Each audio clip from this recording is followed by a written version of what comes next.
શ્રી ગણેશાય નમઃ. સૌને મારા જય શ્રી કૃષ્ણ, જય અંબે. તો મિત્રો, પ્રભુ દર્શનમાં આપનું સ્વાગત છે. તો મિત્રો, આજના વિડીયોમાં આપને વાઘ બારસની વ્રત કથા અને મહિમા સાંભળીશું. દિવાળીના આ તહેવારમાં વાઘ બારસને દિવાળી પર્વનો પહેલો દિવસ માનવામાં આવે છે. વાઘ બારસને ગૌવસ્તદ્રાદશી, વસુ બારસ, વાઘ બારસ કહેવામાં આવે છે. આ દિવસે શ્રી કૃષ્ણની સાથે ઈશ્વરનું સ્વરૂપ મનાતી વસુ એટલે ગાય માતાની પૂજાનું વિશેષ મહત્વ છે. ગાયનું પૂજન કરવાથી બધા જ દેવતાઓનું પૂજન થાય છે. માન્યતા પ્રમાણે અમૃતની પ્રાપ્તિ અર્થે દેવો અને દાનવોએ જ્યારે સમુદ્ર મંથન કર્યું હતું ત્યારે તેમાંથી અનેક રત્નોની પ્રાપ્તિ થઈ હતી અને બારસના દિવસે ગૌ માતા ક્ષીરસાગરમાંથી પ્રકટ થયા હતા. માટે આ દિવસે ગાય માતાની પૂજા કરવી શુભ મનાય છે. સાંજના સમયે પવિત્ર પાણીથી ગાયને સ્નાન કરાવવું.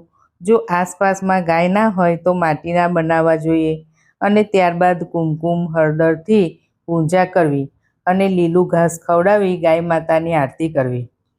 ગાયની સાથે ભગવાન શ્રી કૃષ્ણની પણ પૂજા કરવી જોઈએ, કારણ કે ભગવાન શ્રી કૃષ્ણને ગાય ખૂબ જ પ્રિય છે.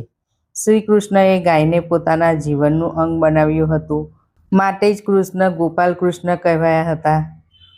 વળી આ દિવસે સરસ્વતી માતાની આરાધના કરવાનો પણ મહિમા છે. હિન્દુ ધર્મ પ્રમાણે દેવી લક્ષ્મીની પૂજા પહેલાં દેવી સરસ્વતીની પૂજા કરવી જોઈએ.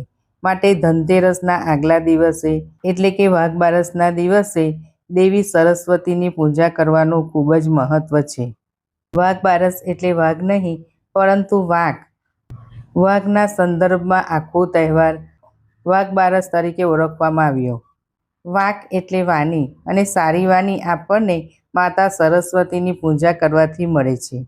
માટે આખું વર્ષ સત્ય, પ્રિય અને હિતકારી વાણી બોલવા માટે માતા સરસ્વતીની પૂજા કરવામાં આવે છે.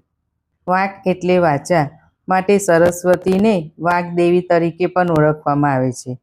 આ દિવસે સરસ્વતી માતાની પૂજા અર્ચના કરી માતાના જાપ કરવા જોઈએ. સફેદ અથવા પીળા રંગની માળાથી ઓછામાં ઓછા 21 વાર માતાના જાપ કરવા જોઈએ. આ દિવસે ભગવાન દત્તાત્રેયના વલ્લભ અવતારની પણ પૂજા કરવામાં આવે છે.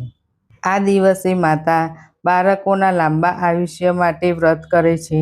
જો કોઈને સંતાન ન હોય તો આ વ્રત ભક્તિભાવપૂર્વક કરે તો સંતાન પ્રાપ્ત થાય છે અને સંતાનનું સુખ મળે છે. આ દિવસે વેપારી વર્ગના લોકો પોતાના જૂના ખાતા જોઈને ઉધારી ચૂકવવાનું કાર્ય કરે છે અને નવા ખાતાની શરૂઆત કરે છે. હવે સાંભળીશું કથા.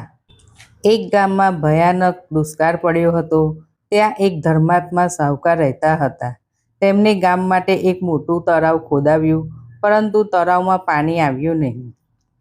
સાહુકાર ચિંતામાં પડ્યા. તેમણે વિદ્વાન પંડિતોને બોલાવ્યા અને પૂછ્યું, તળાવમાં પાણી કેમ નથી આવતું? તેનો કોઈ ઉપાય કહો.